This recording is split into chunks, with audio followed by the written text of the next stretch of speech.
welcome back to the Michigan Business Beat, brought to you on the Michigan Business Network. Chris Holman here.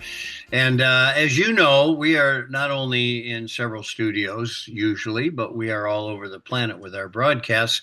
But we're going to stay here in Lansing for this next guest, Rann Paynter. He's the president and CEO of the Michigan Bankers Association. Rann, welcome to the show as always. Give people a little reminder of the Michigan business community of what you guys do at the Michigan Bankers.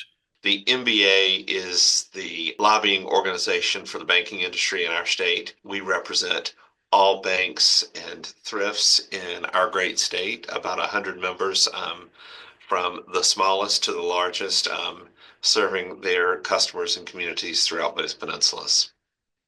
All right, so let's talk a little bit about 2024. I'm sure there wasn't much happening in the banking industry. Well, there's always a lot happening in the banking industry.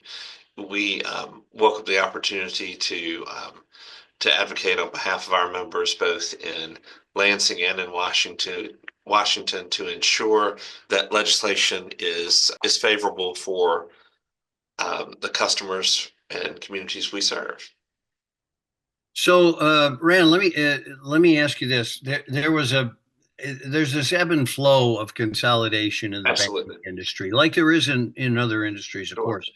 Has there been much of that in the last year? We've had some consolidation in the industry.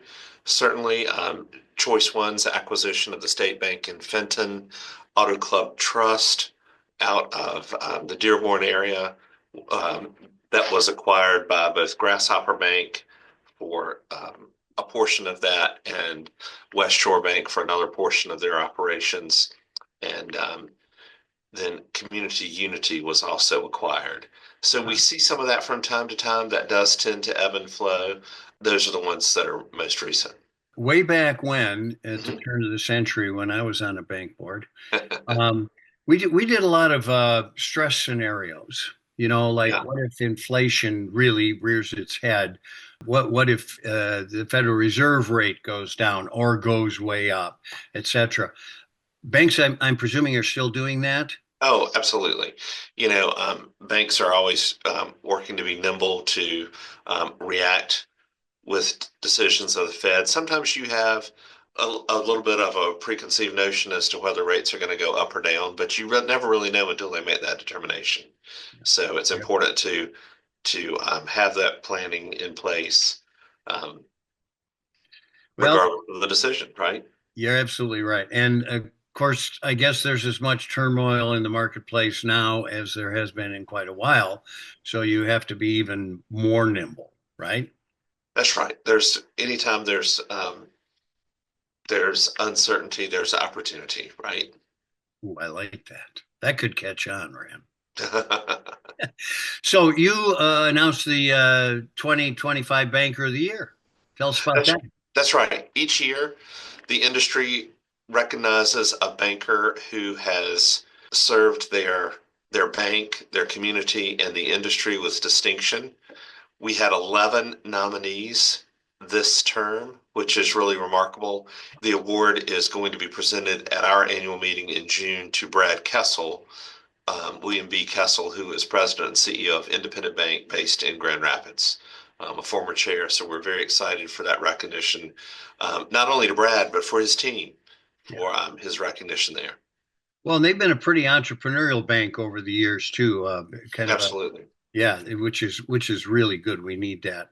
So, 18 banks in the Michigan area won the MBA Financial Literacy Award, which personally I happen to think is a great social benefit.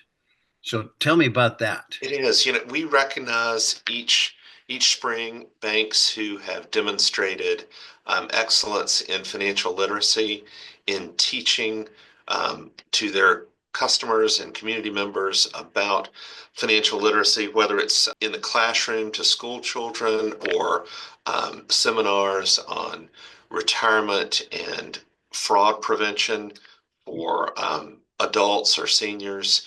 It's just really important to recognize there's so many ways that people need to learn about planning for their financial future. So, Rann, tell me, still the number one issue for all businesses is getting people. Are bankers dealing with that all right? It is a challenge. It's a challenge for all, recognizing finding appropriate talent at all levels. So there's great opportunity there for those who are seeking employment in the banking industry.